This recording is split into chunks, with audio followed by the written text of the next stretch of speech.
Bon matin les petits curieux et bienvenue au dernier épisode de la saison de Petites Déjà? Obsessions. Mon nom est William et je suis accompagné de la tendre et douce Oh Hélène. mon Dieu, je me sens pas tendre et douce ce matin. Qu'est-ce qui se passe? J'ai fait une belle nuit d'insomnie. Fait que j'ai pas fait de nuit, en fait.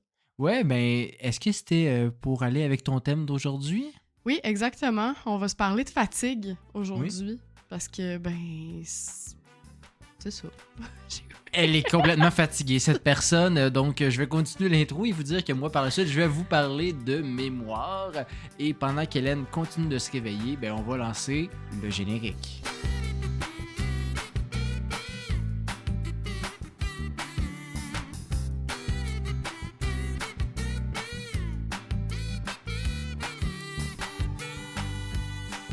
Will, à ce que je sache, c'est le dernier épisode de notre saison, tu viens de le dire. Oui, Mais effectivement. peut-être que ça a changé là, durant le générique, je sais pas. Non, ça l'a pas changé. C'est une saison plus courte cette année, mais on en a parlé dans la dernière saison que on vous laisse donner un peu de temps pour... Ben, c'est ça, parce qu'on est fatigué. Oui, entre autres. On était fatigué l'année passée, puis on veut pas se fatiguer cette année. Non, mais sans blague, ça va quand même bien. Ça va pas mal mieux que la fin de la saison passée. Tu me fais peur.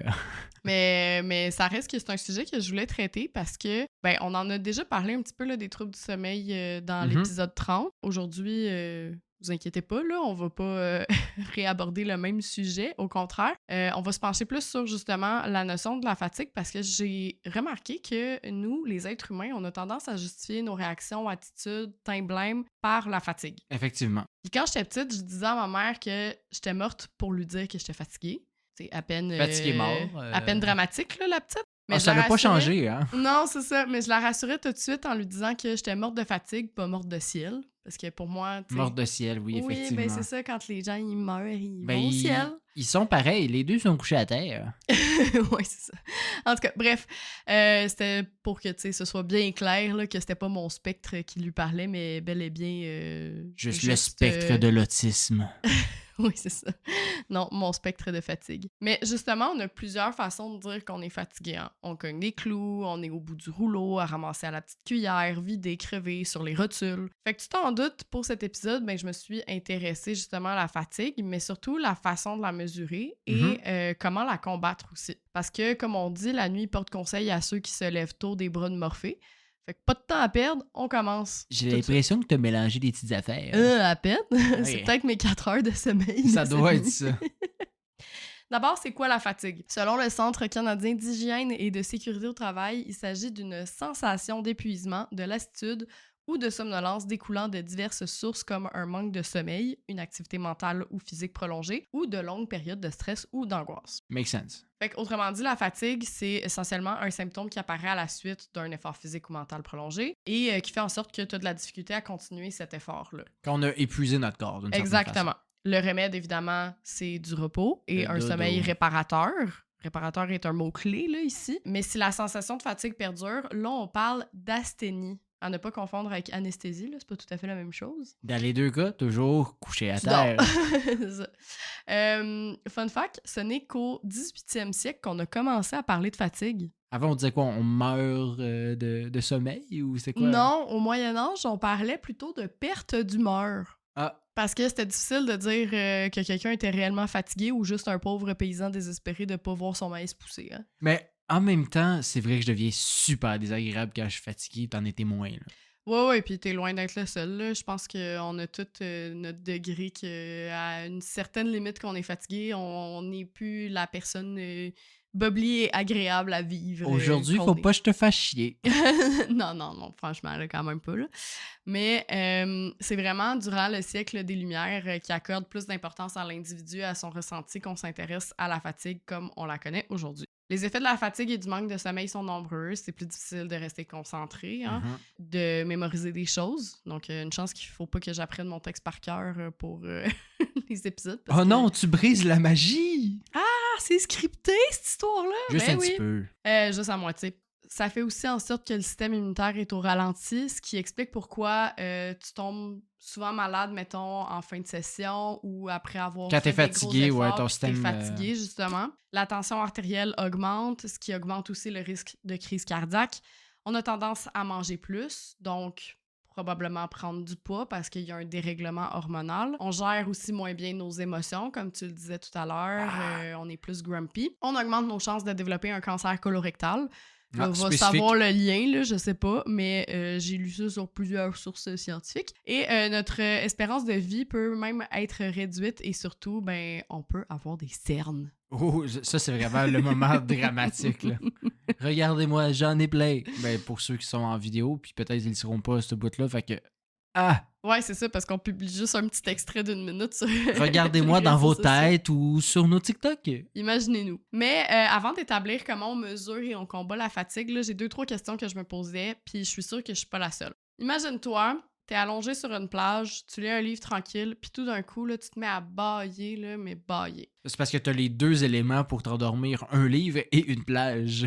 Ben, c'est ça, tu sais que c'est probablement dû à la chaleur, là, j'imagine que tu le sais. Oui, la chaleur et, Ouais. ben, je sais pas, les livres, ça l'endort tout le monde Ouais, quand t'es allongé, là. mais pourquoi t'es fatigué à cause de la chaleur alors qu'en soi, tu sais, tu fais Effectivement. pas grand-chose? On s'entend, là, quand t'es allongé sur une plage, mettons, t'es une semaine au Mexique, là, Oui, non, mais le puis nombre t'es de fois qu'on reposé, dit pis ça. Ah, j'ai passé la journée dehors, je suis fatigué, mais c'est pas nécessairement genre t'as fait du travail, là. T'es Non, juste couché au parc, là.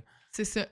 Ben, toi, t'as l'impression de rien faire, mais en réalité, là, ton corps, il fait beaucoup de choses pendant ce moment-là. Ah, il combat, dans le fond. C'est ça, il commence déjà par essayer de maintenir ta température à un niveau acceptable, Mhm. qui est aux alentours de 37 degrés, on le sait. Fait que pour te rafraîchir, ton corps va faire appel à la vasodilatation, donc c'est-à-dire que les vaisseaux sanguins vont se dilater, ce qui va augmenter le flux sanguin tout en le rapprochant de l'épiderme. Fait que tes veines deviennent plus proches de la surface de ta peau, là, si Mhm. tu veux. Ça permet d'évacuer plus facilement les excès de chaleur. Mhm. Puis c'est aussi pour cette raison qu'on devient rouge quand on a chaud. Ah, intéressant. D'ailleurs, j'ai fait un TikTok là, là-dessus. C'est les mêmes effets quand on boit de l'alcool. On a l'impression que l'alcool nous réchauffe, mais non, c'est vraiment juste qu'il y a un effet de Dilatation. vasodilatation avec l'éthanol. Le mécanisme de refroidissement le plus connu, c'est évidemment la transpiration. Mhm. Mais ça aussi, ça demande quand même beaucoup de travail, là. Quand tu J'imagine. transpires, ta fréquence cardiaque puis ton taux métabolique augmente, ce qui consomme de l'énergie, veut pas. Donc, tu perds de l'eau, du potassium, du calcium, du magnésium, ce qui, en plus de fatiguer, te déshydrate. Fait Mhm. que ça améliore pas ton état, là. Mais maintenant, je sais pas toi, mais faire de la route et ne pas conduire, moi aussi, ça m'endort. Moi, pas tant. OK? Mais en même temps, tu sais, moi, je préfère ça que d'être malade parce que j'ai le mal des transports. Fait que je préfère dormir. Mais pourquoi la voiture endort certaines personnes, tu sais? C'est à cause de la vibration, un peu. Ouais, t'as la réponse. Je suis si hot. Je vais quand même l'expliquer là, pour les Non, gens c'est qui tout. le... Prochain sujet. Prochain sujet, non, c'est ça. Pour ceux qui le savent pas, mais c'est sûr qu'il y a la question de la prévisibilité puis de la monotonie d'un trajet qui entre en ligne de compte. Fait qu'autrement dit, là, tu sais, mettons, la route de Montréal-Berthier, tu l'as faite des centaines de fois. Tu Et elle connais n'est pas le très chemin. belle, là. Non, mais tu connais le chemin, tu sais, t'as pas à regarder chaque panneau de sortie d'autoroute pour être sûr de pas manquer ta sortie d'autoroute, justement, puis ta destination. Mais c'est ça, cette prévisibilité-là induit ce qu'on appelle l'hypnose du conducteur, et oui, it's a thing. Ça t'est peut-être déjà arrivé là, d'avoir parcouru une certaine distance, justement, en allant à Berthierville, par exemple, puis pas te rappeler d'avoir franchi une certaine étape. Oui, ça, c'est le pire moment, puis tu es juste comme, oh fuck. Genre, Mais à quel c'est point ça. j'étais concentré ou pas, là. Tu te dis, aïe, je suis déjà rendu là où il me semble que j'ai pas vu telle affaire sur le chemin, mais tu l'as passé il y a comme 5 km, mettons. Ben ça, comme je te dis, ça arrive parce qu'on connaît le trajet, fait qu'on est moins concentré. Mais c'est pas tout. Selon une étude du RMIT University de Melbourne, en Australie, les vibrations naturelles de la voiture seraient une des principales causes d'endormissement et pourraient provoquer cette sensation en seulement 15 minutes. Oh shit. Fait que déjà, après 15 minutes de voiture, là, tu peux avoir un commences à effet, ressentir des effets de... pas de somnolence, mais vraiment c'est ça, d'endormissement un petit peu. Puis quand je parle de vibrations naturelles, là, c'est qu'elles sont dues au moteur, au frottement des pneus sur l'asphalte et à l'aspect de la route en général. Là. Donc, si elle est plus granuleuse ou plus lisse. Et en général, ces vibrations-là se situent entre 4 et 7 Hz. Ce qui se passe, c'est qu'en ressentant les vibrations, ton système nerveux se synchronise tranquillement avec ces vibrations-là, ce qui change aussi ta fréquence cardiaque. Parce que dans ton cerveau, tu as des ondes qu'on appelle les ondes θ, qui se situent elles aussi entre 4 et 7 Hz et qui sont particulièrement actives durant le sommeil léger. Fait qu'ils vont Hmm. tout simplement se synchroniser. Puis c'est vrai, là, donc ce qu'on dit là, pour les bébés, notamment, que la voiture, ça permet de les bercer puis de les endormir. Donc, si vous avez des enfants en bas âge et qui ne veulent pas dormir, ben peut-être essayer d'aller faire un petit tour de voiture. Mes parents faisaient ça aussi, sauf que là, le gaz, ça coûte cher. Ouais, exactement. Puis c'est pas la méthode la plus écologique non plus, on s'entend. Shaker la poussière à ta place. Moi, j'avais pas ce problème-là. Je faisais mes nuits après un mois. Oh, C'est maintenant que je les wow. fais plus. Ouais, effectivement. L'affaire, c'est qu'il y a un accident de la route sur 5 qui serait dû à l'endormissement et la fatigue au volant. Et on a 3 fois plus de risques d'avoir un accident si on a sommeil. On s'entend, là, les principales causes de cette fatigue, c'est le manque de sommeil, mais aussi la prise de médicaments. Là, fait que faites bien attention quand vous recevez une prescription. Si le pharmacien vous dit de ne pas conduire, ben conduisez pas. L'effet de vibration, par contre, il est pas loin derrière. Là, il arrive en 3e position. Pour l'instant, il n'y a pas de solution autre que de ne pas conduire ou de s'arrêter quand on est fatigué. Ceci dit, depuis cette étude dont je te parlais là, de l'Université de Melbourne, on se penche sur la création d'un siège conducteur conçu pour lutter contre l'endormissement. Fait que ce serait un siège qui vibrerait vraiment. moins ou Ouais. plus, mais qui se synchroniserait pas là, avec les ondes θ dans le c'est cerveau. bien nice. Fait qu'entre-temps, si vous êtes fatigué sur la route, pensez à faire des pauses et à changer de conducteur si c'est possible. Soit dit en passant, monter le volume de la radio, baisser la vitre, là, ça n'a pas de réel effet. En tout cas, on n'a pas de données Pas scientifiques statistiquement parlant, ouais. à cet effet-là. Puis ça n'a pas été démontré. Puis la caféine, ben c'est pas la solution optimale, surtout pour le cœur. Justement, sais-tu pourquoi le café nous tient réveillés? Oui, mais là, je veux pas encore briser. Mais non, Ton mais je serais texte. curieuse de... Ben, en fait, c'est que c'est juste. Ça ne te réveille pas, ça fait juste bloquer tes récepteurs de fatigue. Fait que t'as juste que Ouais. tu ne la ressens pas, mais t'es toujours aussi fatigué. Ouais. Encore Yes! une fois, je vais expliquer un petit peu tout ça parce que I'm je vais a ajouter des détails que t'as genius! peut-être pas. Tu vas me dire que c'est à cause de la caféine, justement. Ben effectivement, j'ai eu envie, moi, de comprendre là, une fois pour toutes pourquoi et comment cette molécule agit comme un psychoactif. Fait que d'abord, la caféine ou la théine ou la guaranine, parce que ce sont tous des synonymes, ça se retrouve dans différentes plantes comme le caféier, le théier et le cacaoyer, parce que oui, il y en a dans le cacao. C'est de des la caféine. synonymes ou c'est des trucs qui font le même effet sur le corps? C'est la même molécule. Ah! Ben, ça Apparemment. parouette. Fait que dans le thé, à moins que ce soit un thé C'est de la caféine, ouais. déthéiné ou décaféiné, il y a de la caféine. Quand tu bois une boisson qui contient de la caféine, ton intestin l'absorbe, comme pas mal toutes les boissons. Donc, rapidement, la caféine va se rendre dans ton sang et atteindre le cerveau. Le petit cours de biologie 101, ton cerveau, il fonctionne en envoyant et en recevant des messages. Oui. C'est Post Canada là-dedans, puis les neurones sont des petits facteurs qui livrent les messages. Si c'est plus clair pour les gens qui n'ont pas passé leur biologie. J'aime l'image. Pour transmettre des messages, des molécules doivent se greffer aux récepteurs neuronaux. Et parfois, ben, ce sont pas les bonnes molécules qui se fixent aux neurones, comme la caféine qui prend la place de l'adénosine, une molécule qui lui ressemble beaucoup. Sauf que l'adénosine, c'est le signal qui est envoyé à ton corps pour lui dire d'aller dormir.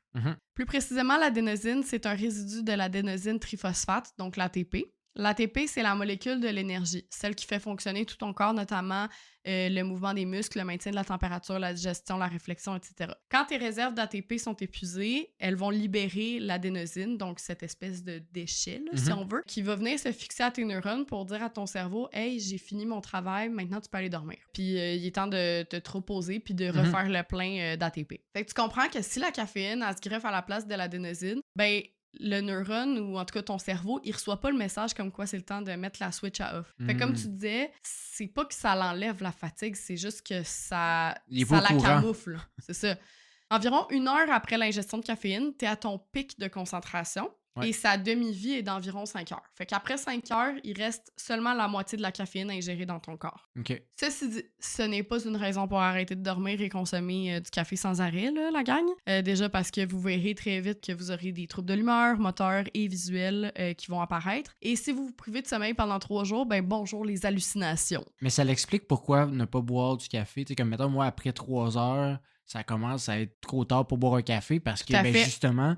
Il est juste à sa demi-vie-ish, tu sais, le rendu à 10 heures le soir. Là. C'est comme les médicaments aussi, là, quand tu te sèvres, faut que tu y ailles tranquillement parce que ce médicament-là, c'est pas parce que tu l'as pas pris aujourd'hui que la pilule t'as pas encore d'hier, un effet sur ton corps. Ouais, il y a plus d'effet sur ton corps, fait que ça prend du temps à se sevrer. on essaye évidemment d'éviter de prendre de la caféine 8 à 10 heures avant d'aller se coucher. Ah, bon, ben voilà. Fait que... 8 à 10 heures, Ouais, selon Ouais. les recommandations, là. je respecte le 8. Ouais. En fait, selon un article de Radio-Canada, la dose sécuritaire pour un adulte serait de 200 à 300 mg de caféine par jour, soit 2 à 3 tasses de café filtre, Ah, ça va. ou 3 à 5 espressos, ou 4 à 6 tasses de thé noir, ou 3 à 4 canettes de boissons énergisantes, ou 6 à 9 canettes de cola. Il me semble que c'est pas égal, ces affaires-là. là. Non, c'est ça, je sais pas pour toi, là, J'ai mais... l'impression que ça devrait être tout l'inverse. Ça devrait être une demi-canette de Ouais, gourou, là. je représente pas l'être humain lambda. Je bois pas de café tous les jours, mais tu sais, je bois quand même régulièrement du thé.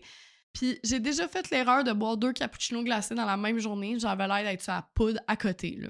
Ah non, ça devait être horrible. Fait que tu vas me dire que c'est sûr qu'il y a la quantité de sucre qui joue, mais sacrément 4 boissons énergisantes par jour. Il y en a qui le font, puis il y en a qui font plus, puis c'est dégueulasse. Là. Ouais, non, c'est horrible. Là. Puis même, tu sais, 9 canettes de cola, là, moi, ça me mais en rentre tout pas dans cas, la tête non plus. souvent ils disent que les canettes de boissons énergisantes, c'est qu'ils voient plusieurs cafés. Fait qu'en tout cas, C'est ça. Fait que prenez ça avec un grain de sel. Là, retenez là, que c'est 200 à 300 mg de caféine. On n'est pas par jour. médecin. Exactement. Ce qui m'amène tout de même à parler des façons saines de combattre la fatigue chronique. Là, encore une fois, je ne suis pas spécialiste de la santé, fait que j'ai pas voulu m'aventurer à faire la promotion du ginseng ou de la vitamine C pour remplacer la caféine, par exemple. Ben là. Je préfère vous parler des bonnes habitudes plutôt à mettre en place, Mhm. même si le mieux reste de consulter. Est-ce Surtout... que tu vas parler de ne pas regarder son téléphone cellulaire tandis que t'es la pire personne à ce Non, niveau-là? justement, je vais pas en parler de ça. Ah, voilà, ça sélectionne ses sources. Pas mes sources, mais mes sujets. Ouais. Non, mais c'est parce que l'épisode aurait été vraiment trop long, là, sinon. Non, je préfère vous parler, c'est ça, de certaines habitudes parce que il y a quand même 40% de la population canadienne qui vit avec un trouble du sommeil. Quand même. Fait que insomnie et autres, là. La première habitude, ben, c'est le sport, ou comme le dit Décathlon, le meilleur anti-fatigue. Hmm. Déjà, de base, l'activité physique peut améliorer la qualité de notre sommeil qui devient plus léger et réparateur, ce qui fait que sur le long terme, on est beaucoup moins fatigué. Mhm. Parce que bouger au moins pendant 30 minutes libère des endorphines, l'hormone du bonheur. On se sent bien relaxé après le sport. Cette sensation-là peut durer jusqu'à 6 heures d'ailleurs. Mhm. Et on fatigue notre corps aussi. Mais ça aide à combattre justement tout ce qui est fatigue mentale, donc à réduire le stress. Donc, le sommeil est beaucoup plus réparateur dans ce cas-là. Mhm. Faut faire attention, évidemment, à ne pas se surentraîner et ne pas s'entraîner trop tard parce que même si tu fatigues ton corps, t'as comme un hype d'énergie là, Ouais, aussi là, après une séance Oui, d'entraînement. quand Des je fois, là. m'entraîne trop tard, des fois je m'endors pas le soir parce que je suis comme Exactement. genre trop réveillé. Là. Fait que la deuxième habitude, c'en est une bien courante dans les pays chauds, la sieste. Mhm. Mais pendant combien de temps? Pour ce faire, je suis tombée sur le guide des laboratoires Biron et je vous résume les effets selon la durée de votre sieste. Attention, cette partie-là n'est pas commanditée par Biron, mais si jamais ils tombent là-dessus et qu'ils veulent nous commanditer, il n'y a pas de problème. Ouais, pas.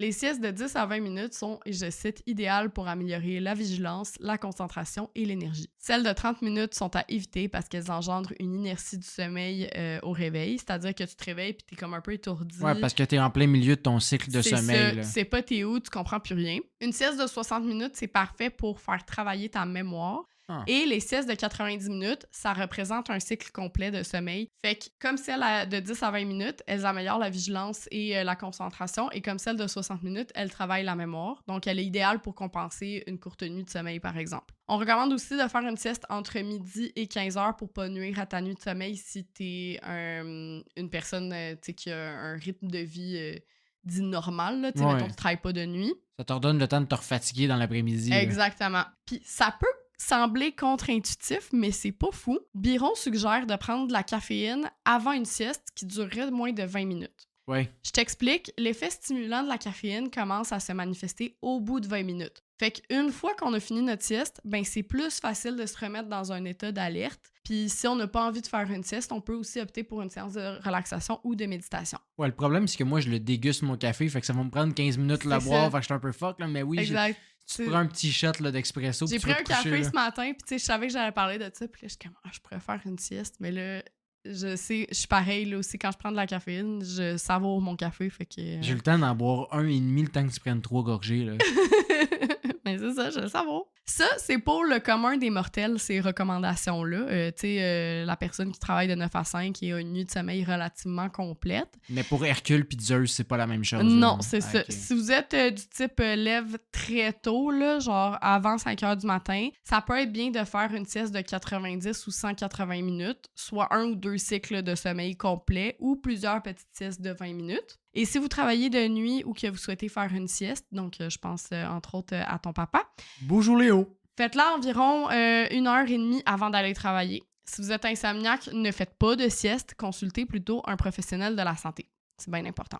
Ouais. Maintenant qu'on sait tout ça, je reviens à l'une de mes questions initiales. Comment est-ce qu'on mesure la fatigue? Il y a beaucoup de gens qui consultent pour ça, tu sais, qui arrivent chez leur médecin puis qui disent comme, ben, je suis fatiguée, qu'est-ce qu'on fait? C'est un peu trop simple comme question, probablement. C'est ça.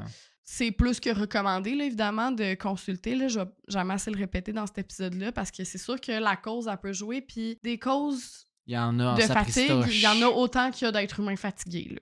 Est-ce que c'est dû à un effort physique? Est-ce que c'est dû à de l'épuisement, un trouble quelconque? Est-ce qu'on parle de fatigue physique, mentale, sensorielle? Est-ce qu'elle est liée à un trouble du sommeil, à une carence, à une maladie?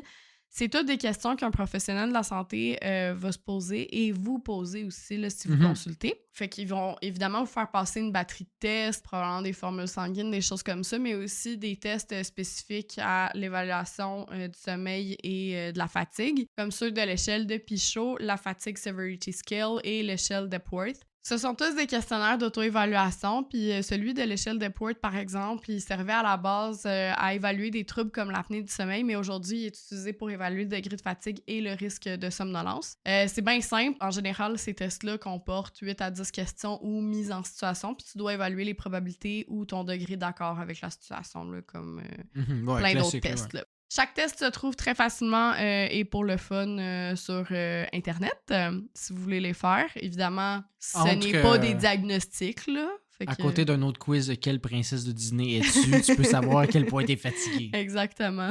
Choisis 5 plats et on va dire c'est quoi la première lettre de la personne que tu vas marier, là. J'espère que c'est H.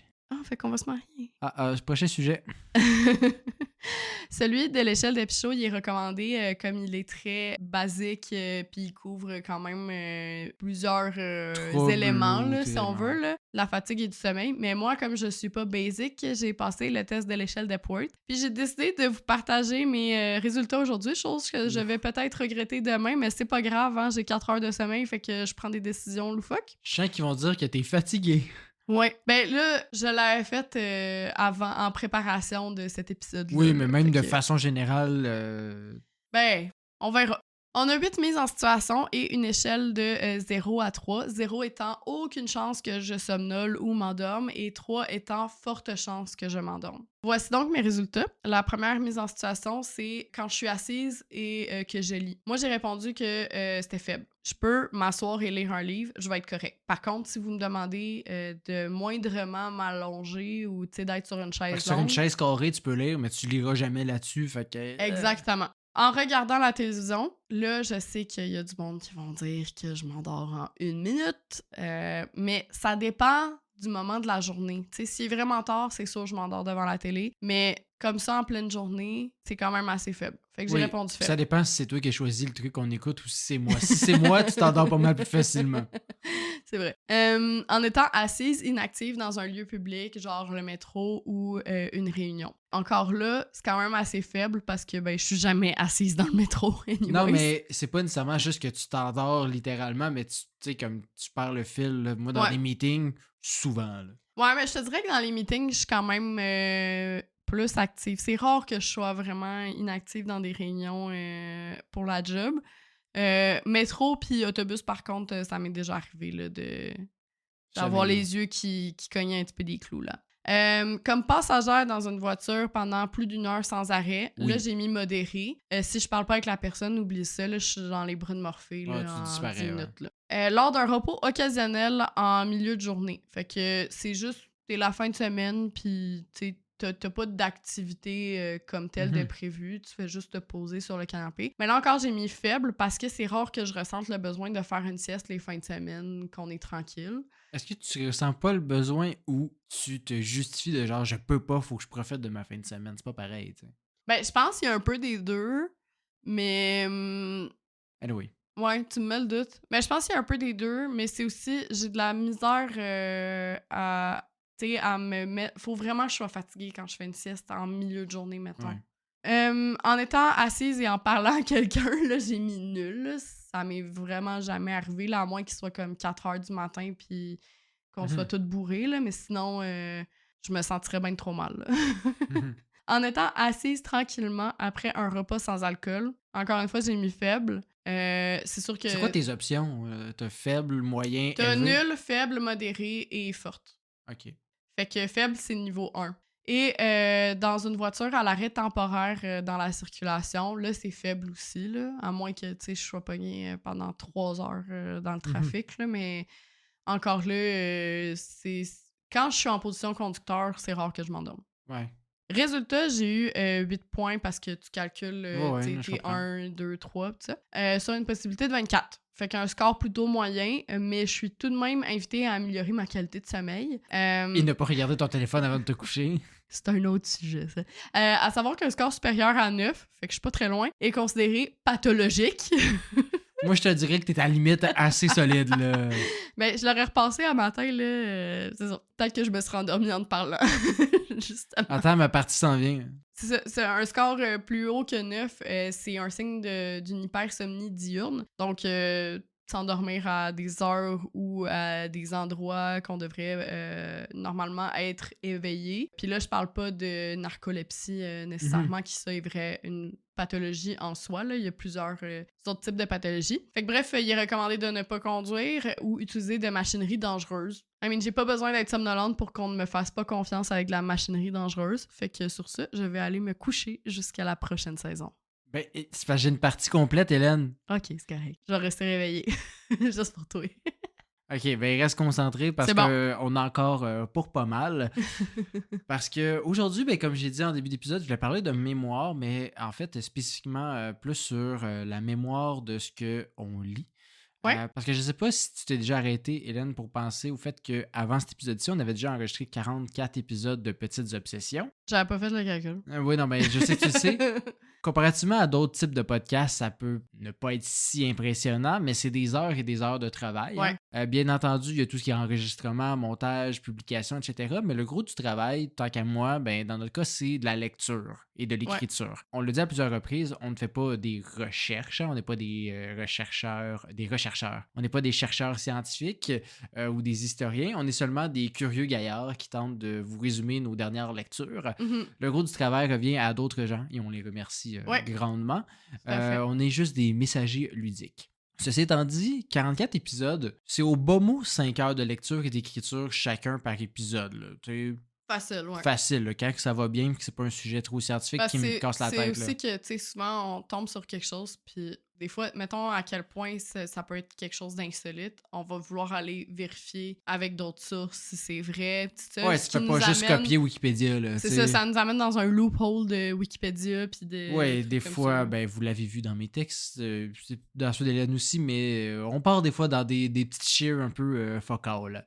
Ouais. Donc, tout ça pour dire que ben, c'est plus ou moins 440 heures de notre temps qu'on a passé à lire sur différents sujets au fil des semaines et des mois et des années. Imagine tout ce qu'on aurait pu faire de ces 440 heures. Ben, on aurait pu faire un podcast, mais je sais pas toi, mais j'ai complètement oublié une très grande partie de ces lectures. Ça me turlupine à chaque fois que quelqu'un me dit comme « Ah ouais, t'as parlé de telle affaire dans un épisode.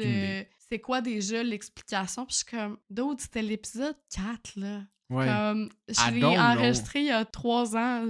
J'ai dû faire du ménage là, dans mon cerveau. Là. Je peux me rappeler de certains éléments plus marquants et les grandes lignes de la majorité des épisodes, mais je suis pas mal sûr que j'apprendrais des affaires en réécoutant la majorité d'entre eux. Vraiment. La preuve, je parlais justement de mémoire olfactive dans l'épisode 24. Il a fallu que je retourne voir mon texte pour être sûr que j'allais pas répéter de l'information aujourd'hui. Finalement, we good. À ma défense, encore une fois, c'était en octobre 2022, donc tu sais, c'est pas si loin, mais juste assez pour que je m'en souvienne pas tant. Fascinant qu'autant de temps passé puisse disparaître aussi facilement de notre esprit. Et là, je parle de nos recherches sur le podcast, mais ce n'est pas tout ce qu'on a lu dans notre vie et dans les dernières années. Difficile de compter tout ce qu'on a pu lire dans notre vie, tous les livres d'école, les romans, les threads sur Reddit. Ouais. Et encore une fois, je vais me rappeler des grandes lignes de quelques affaires, mais force est d'admettre que la majorité de toutes ces informations sont volatilisées de mon esprit. Vous l'aurez compris, mon objectif du jour sera de comprendre où se cachent toutes ces informations dans nos cerveaux, s'il y a une façon de les récupérer et comment est-ce que on peut s'assurer de conserver toute nouvelle information future dans nos petites têtes. Le gros de l'information du jour sera concentré sur la lecture, mais bien à vous d'extrapoler sur la mémoire en général. Fallait quand même que je choisisse une spécificité aujourd'hui parce que sinon on serait là jusqu'à demain et tu risques de t'endormir dans la discussion. Oui, Voilà. un épisode de podcast, c'est un excellent somnifère des fois. Je Pas les m'endors nôtres. presque souvent en écoutant des podcasts qui sont souvent très, très, très intéressants. Ouais. Je m'endors presque souvent. Aïe, aïe, je sais pas mieux. C'est vraiment ça qu'il faut qu'on finisse la saison. Bon, fait que allons-y sans plus tarder dans ce cas, avec dans le vif du sujet, avec une déclaration choc, il y a plusieurs facteurs qui mènent à ce qu'on va oublier plus rapidement de l'information. Quoi? Oui! Le premier facteur menant à l'accélération de l'oubli est le degré de difficulté du matériel d'apprentissage. Il est plus difficile de se rappeler un texte sur la mécanique quantique qu'une fable de La Fontaine, mettons. C'est relatif. Non, mais là... C'est relatif. Oui, exact. Jusqu'ici, ça va. Je pense que j'ai pas surpris personne avec cette déclaration choc. Il y a aussi des facteurs physiologiques comme le niveau de stress et de fatigue. Comme tu as parlé, on inverse en tout. Tu sais, la fatigue affecte la mémoire, mais ta mémoire est affectée par la fatigue. Hein? Donc, pas facile, par exemple, de se souvenir de la racine carrée de 441 quand tu as dormi 2 heures puis que tu es poursuivi par un ours. C'est 21 J'essaie de en la passant. calculer. Ouais, c'est ça. Je suis comme... Attends, 20, c'est 400. Oui, c'est ça. C'est pas pire, pas pire. Pas pire. Ceci étant dit, même si deux personnes ayant les mêmes connaissances et intérêts initialement lisaient le même texte avec le même niveau de fatigue et de stress, les deux ne retiendraient pas nécessairement la même quantité d'informations. Puis probablement pas les mêmes informations tout court. Oui, ben effectivement. Mais c'est pour ça que je dis que j'ai même connaissance, intérêt, tu sais, dans un monde où tu aurais deux clones. Même... Ok, c'est bon. Ou deux personnes très, très semblables. Ouais. L'une des hypothèses posées actuellement, outre le niveau d'intelligence, est que les personnes ayant le plus de facilité à se remémorer des choses auraient aussi tout simplement plus de compétences de représentation mnémotechnique. Ouais. Ces compétences, comme toute compétence, peuvent être acquises lorsqu'on est jeune, genre comme un prodige qui joue au piano, fait qu'il va être meilleur pour retenir l'information, mais ça peut se développer avec le temps. Hein, des trucs tout à fait, il y a plein de techniques. Du coup, si votre mémoire vous fait défaut, je suis désolé de vous dire qu'il va falloir vous entraîner à faire des associations pour vous souvenir de plus de choses. Il existe des tonnes de trucs pour vous souvenir des informations que je ne pourrais pas tout énumérer encore une fois et détailler parce que ça passe de la méthode du palais mental, donc d'avoir une pièce dans laquelle tu peux déposer tes souvenirs, faire des associations de chiffres avec des images, truc que j'ai en train de travailler. Aussi. Oui. Moi, je me souviens de des rimes. PV égale NRT, là. Il y avait une chanson là-dessus que notre prof de chimie nous avait donnée. Je sais plus que ça fait cette formule-là, mais je peux pas me retirer PV égale NRT de la tête. Mais ça, tous les trucs sont bons et à un point, ils finissent par venir naturellement avec la pratique. Donc, utilisez la technique qui va le mieux avec votre type de cerveau de façon générale. Moi, actuellement, je suis en train d'essayer de faire des liens avec des chiffres puis des images. Là, c'est bien rigolo, oui, parce là. que tu as lu un livre de Fabien Hulcard, oui, exactement. Un mentaliste français. Vraiment intéressant. Fait que le 0, c'est un 9, le 1, c'est une barre de fer. Puis là, après ça, tu peux t'imaginer puis faire la suite plus facilement parce que tu vas te souvenir plus d'images que d'une liste de chiffres. Fait que toi, ta liste d'épicerie, c'est une bande dessinée, dans le fond, là. Oui, un peu, effectivement. Intéressant. Ceci étant dit, je comprends déjà mieux pourquoi j'oublie la majorité de l'information que je lis sur le podcast. Mon objectif quand je lis les différents articles est oui de pouvoir vulgariser l'information et bien la retranscrire, mais pas nécessairement de retenir l'information par la suite. Non, parce que c'est ça, tu sais, des fois, c'est des informations tellement futiles que... C'est ça. Il y a beaucoup de questions lors du podcast et la réponse principale, je vais m'en souvenir. Par contre, on passe de gauche à droite et c'est souvent dans des concepts plus complexes qui vont donner de l'information complémentaire à notre sujet principal. Mais mon cerveau les catégorise pas nécessairement comme l'information prioritaire, c'est juste un petit fun fact. Ouais. Des fois, il retient juste ce fun fact-là parce qu'il est vraiment con. Mais c'est ça, la plupart des trucs sont classés as trash dans mon cerveau. Puis il y a très peu de trucs mnémotechniques à l'œuvre pour que je m'en souvienne. Parlant de trucs mémotechniques, si c'est quelque chose qui vous intéresse, là, on vous recommande le podcast Trouver Mnémo avec Antoine Vézina. Vézina et Frédéric Barbouchi. Oui. C'est vraiment intéressant là, pour si vous voulez retenir les capitales. C'est pas full scientifique, là, puis Non. leurs trucs, des fois, sont boboches, mais il y en a des bons qui... Mais Maintenant, je me souviens des capitales. C'est vraiment intéressant, je trouve, de voir leur schéma de pensée pour arriver à des trucs mémotechniques, justement, Oui. parce que tu vois, justement, qu'on a toute une façon différente de penser, puis des fois, eux, ils se confrontent même sur leur schéma de pensée, là, justement, de comment ils seraient arrivés à retenir telle information, par exemple. Puis c'est des petits épisodes, c'est bien ludique. Effectivement. On a bien aimé, nous. Mais outre les trucs mnémotechniques, il y a aussi un autre élément qui va faire qu'on va moins se souvenir. Puis même si j'ai écouté ces épisodes-là, puis qu'au début, je m'en souvenais bien, j'ai pas pratiqué mes capitales, puis je m'en souviens pas. Parce que oui, un des éléments principaux, c'est le manque de répétition. Comme on n'est pas des experts sur les sujets dont on parle à chaque épisode, il s'agit souvent d'éléments qu'on consulte une fois et qu'on ne revisite pas par la suite. Je vais rarement relire mon texte après un épisode ou continuer à lire sur le sujet parce que c'est ma petite obsession du moment. 2 fois, là, le temps de faire le montage, là, quand même. Je le relis pas, j'écoute et non, c'est mais plus l'effort c'est de... une autre forme de mémorisation. Effectivement, quand même. mais on s'entend, ce n'est pas revisité par la suite. C'est juste un truc initial. Cependant, un rappel actif serait la clé principale pour se rappeler de l'information. Selon le philosophe et psychologue allemand Hermann Ebbinghaus, la clé donc de revisiter à plusieurs reprises nos lectures et chaque répétition dans l'apprentissage augmente l'intervalle optimal entre 2 répétitions. Du coup, si ton objectif est de retenir quasi parfaitement une liste de choses X, il est important d'exercer plusieurs répétitions initiales avec quelques jours d'intervalle. Puis une fois que tu vas sentir que tu l'as maîtrisé après quelques jours, là, tu peux espacer à... Tu le fais une fois par semaine, puis après ça, une fois par mois. Puis au final, tu vas être capable de juste faire une répétition par année puis t'en souvenir à vie. C'est quand même pas mal comme technique là, de savoir, mais il faut avoir une certaine rigueur pour pouvoir retenir ces informations-là. Bien entendu, la meilleure façon de se souvenir de ces informations-là entre 2 sessions de répétition, c'est des trucs mémotechniques. Fait que tout est dans tout. Tout à fait. Bien entendu, par contre, vous n'êtes pas obligé de faire ça pour tous les éléments dont vous voulez vous souvenir, sinon la vie ne serait qu'une constante révision pour un examen qui n'arrivera jamais. Les recherches démontrent que plus l'apprentissage initial est efficace, plus ça ralentit le processus d'oubli. Donc, plus vous avez fait vos devoirs adéquatement initialement, moins vous avez de chances d'oublier l'information. C'est pour ça que Duolingo, il nous donne 8 fois le même exercice d'affilée. Oui, c'est la répétition, parce que si tu le faisais juste une fois, même si c'est clair la première fois que tu le fais, oui, t'oublies le mot ou la façon de le dire. C'est pour ça que tu dois revenir à différents jours et non faire un cours en une seule journée. Une personne qui apprend une langue en une seule journée, j'aimerais bien rencontrer ça. Il n'est donc pas non plus d'ailleurs surprenant que j'oublie la majorité des trucs que j'ai appris au secondaire parce que j'avais la fâcheuse manie d'étudier presque exclusivement la veille des examens.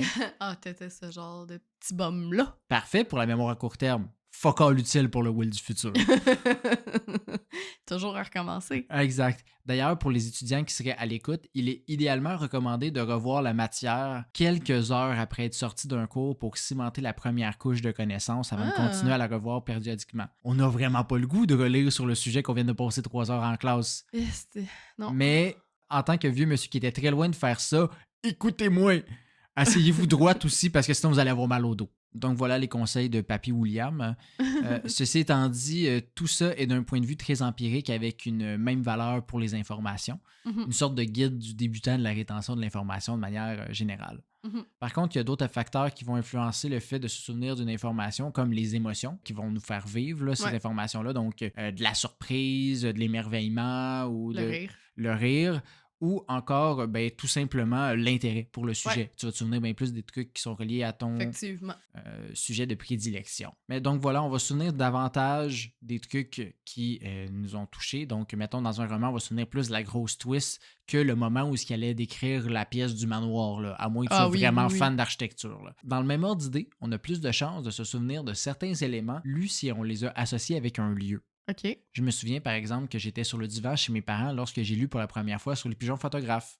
Puis je me souviens aussi d'ailleurs davantage des livres que j'ai lus lorsque j'étais en voyage parce que, il y a comme c'est vrai. Un peu un lien que j'ai fait avec ça. Fait que il y a un lien émotionnel. Ça peut être soit un lien avec un lieu, mais ça peut être aussi avec une action que tu faisais à ce moment-là. Mais j'avais lu quelque part où je pense que c'est des profs qui nous avaient dit ça, que quand on étudiait justement pour un examen, d'essayer de se remettre dans le même contexte que quand on va passer l'examen. Fait que par exemple, si vous avez le droit de mâcher de la gomme, que c'est une habitude que vous avez, tu fais des liens avec... En étudiant, mâcher de la gomme, puis quand vous êtes à votre examen, mâcher de la gomme. Ça va comme retravailler votre mémoire, puis ça va vous ramener aussi à ce moment-là où vous étudiez votre examen. Même chose, tu sais, si vous étudiez en musique, essayez de toujours écouter la même musique, puis avant de passer votre examen, écoutez cette musique-là. Ça va vous remettre dans le bain, Ouais. là, en quelque part. Mais c'est encore une fois, même si on s'en rend pas compte, c'est des trucs mémotechniques. Oui. C'est que tu fais des Oui, associations. tout à fait. C'est pas l'information en soi, c'est l'association entre les lieux, l'action, etc. qui va faire que tu te souviens le plus. Donc,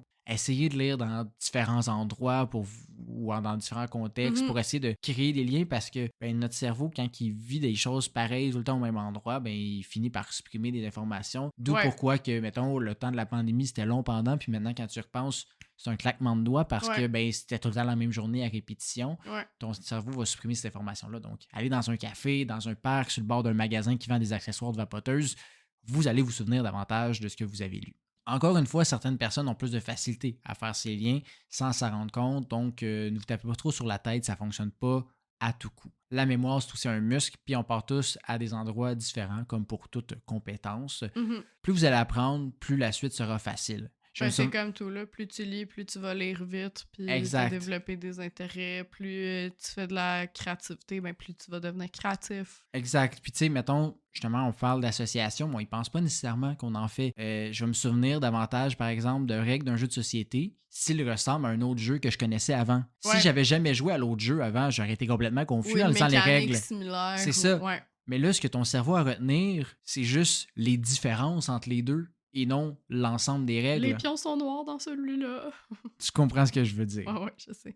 Ceci étant dit, par contre, je n'ai pas que des bonnes nouvelles et des solutions. Mhm. Aujourd'hui, malheureusement, je suis aussi porteur d'un terrible message. Non, William! Je sais. Celui-ci n'est encore une fois pas très surprenant par contre, mais l'Internet nuit à votre mémoire, Oui. mes amis. Selon des études publiées en 2011 par le National Center of Biotechnology, l'humain se sert un peu d'Internet comme d'une mémoire externe. Ouais. Pourquoi retenir de l'information lorsque je peux toujours aller sur Google, Wikipédia ou YouTube pour retrouver ce dont j'ai besoin? Si une personne sait qu'elle pourra à nouveau avoir accès à une information dans le futur, elle aura tendance à ne pas la mémoriser. Puis Ouais. ça peut être la même chose avec l'écriture, là, de certains points de vue. Il y avait un prof dans notre cours de communication qui nous avait mentionné une citation d'un philosophe, là, je me souviens plus c'est lequel, là.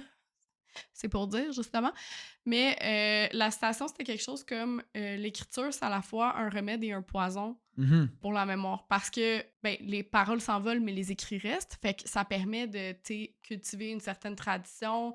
C'est une pratique aussi de la mémoire de pouvoir écrire Exactement. quelque chose, mais après ça, tu peux aussi dire je l'ai puis. C'est exactement ça. Fait que c'est le remède parce que ça permet de garder une trace de notre passé, de notre passage sur Terre, de l'histoire, tout ça.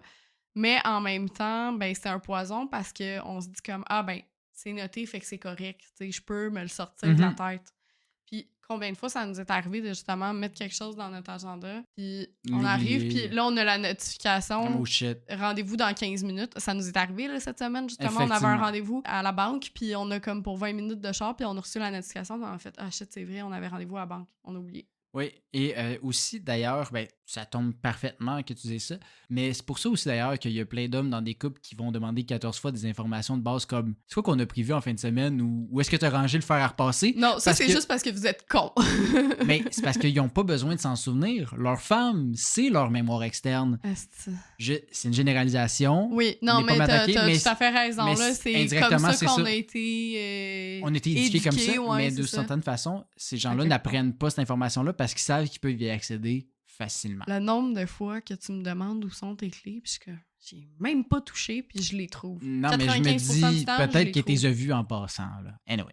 Hélas, par contre, les mauvaises nouvelles ne s'arrêtent toujours pas. Encore, oui. Notre cerveau n'est pas adapté au surplus d'informations. Par exemple, selon une autre étude effectuée par le professeur Jared Horvat, 80% des consommateurs de nos jours pratiquent ce qu'on appelle le binge-watching, c'est-à-dire écouter une série télé toute d'une traite. Ceci aurait cependant un impact sur ce dont on se souvient des émissions qu'on écoute, alors que ces personnes se souviennent facilement des émissions immédiatement après leur écoute, un peu comme moi qui étudiais la veille d'un examen. Ouais.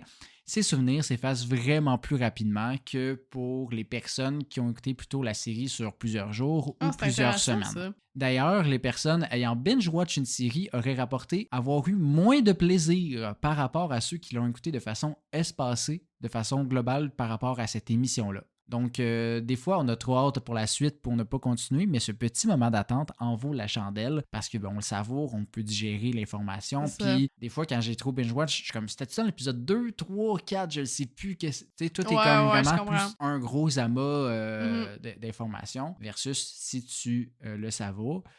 Je suis quelqu'un qui préfère espacer. Ouais. Je sais que toi, moins. Mais voilà. Non, mais j'aime quand même la partie de... Tu sais, ça build un hype et tout. Mais justement, mettons, quand c'est un Justement, épisode, c'est ça qui fait que ta satisfaction de plus, tu sais. Ça, oui, mais en même temps... La science le dit, Hélène! L'épisode, il sort le mercredi à 21h, puis qu'il faut qu'on attende tout le temps les mercredis à 21h, ben entre les deux mercredis, on dirait que je traite tellement d'informations que... C'est du surplus d'informations. Fait que je là, me souviens même pas. Mais tu sais, je sais qu'on est surstimulé, puis tout ça. que tu checkes ton téléphone pendant l'émission. Peut-être. Bon, OK, là, ça va, là. Je pense qu'on a compris, là. Oui, mais justement, si tu t'en doutes, par contre, Hélène, que si je t'en parle aujourd'hui, c'est pas juste parce que ça se limite à la télévision, mais ça s'applique aussi à la lecture. Selon une étude de 2009, donc ça peut avoir évolué d'autant plus aujourd'hui, l'Américain moyen lisait environ 100 000 mots par jour, et ce, sans acquérir de nouvelles connaissances. Okay. Donc, juste du chatter, des statuts Facebook, des articles du sac de chips qui mènent davantage... Il y a pas de connaissances là-dedans. Fuck all. Ce qui mène davantage à d'oubli par la suite parce que ton cerveau, il a lu trop de mots, trop de choses dans sa journée. Fait qu'il doit purger, puis malheureusement, ça se peut qu'il purge l'info pertinente parce qu'il y en a eu trop de la merde avant d'avoir l'info pertinente. Donc oui, je suis désolé de vous apprendre que notre dépendance à nos téléphones cellulaires n'a pas seulement un impact sur notre capacité à rester concentré, mais aussi à se souvenir. Et ça, c'est sans compter le fait que ne pas être capable de se concentrer nuit aussi à la rétention d'informations. Fait que c'est un beau cycle absolument horrible. Puis même de manière générale, là, à notre santé mentale, là, notre perception de nous-mêmes, notre confiance en soi, tout ça, là, c'est pas si bon. C'est ça. C'est une bonne dépendance de merde. C'est un remède et un poison, là. C'est comme l'écriture. Je te dirais ça permet de rester en contact, mais en même temps, plus ça nous éloigne. Mais tout dépend de ton utilisation, là. Oui, c'est ça. Mais pour la plupart des gens de nos jours, et moi inclus, là, je m'inclus là-dedans. Je pensais que t'allais dire « et toi inclus ». Toi inclus, bien entendu. Mais bon, voilà, j'espère que tout ceci vous aura éclairé davantage sur pourquoi est-ce que votre mémoire vous joue des tours. Si vous voulez améliorer votre mémoire, il va juste falloir vous donner de l'espace, lire moins pour pouvoir lire plus, d'une certaine façon. Là. Donc, lire moins de merde pour lire plus des trucs qui vous intéressent pour essayer de cimenter l'information dans votre cerveau. Et puis, si vous n'êtes pas sûr de pouvoir vous souvenir de tout ce que je vous ai dit aujourd'hui, n'hésitez pas à écouter l'épisode dans quelques semaines, quelques mois et au moins une fois par année. Votre mémoire va vous en remercier. Puis nous aussi. Là, oui, c'est sûr. Puis justement, comme c'est notre dernier épisode de la saison, vous pouvez même réécouter les 44 autres là, en nous attendant. On va être de retour à l'automne. Probablement, effectivement. On dévoile pas encore la date parce que, on la sait pas. Nous, c'est ça. On la sait pas encore.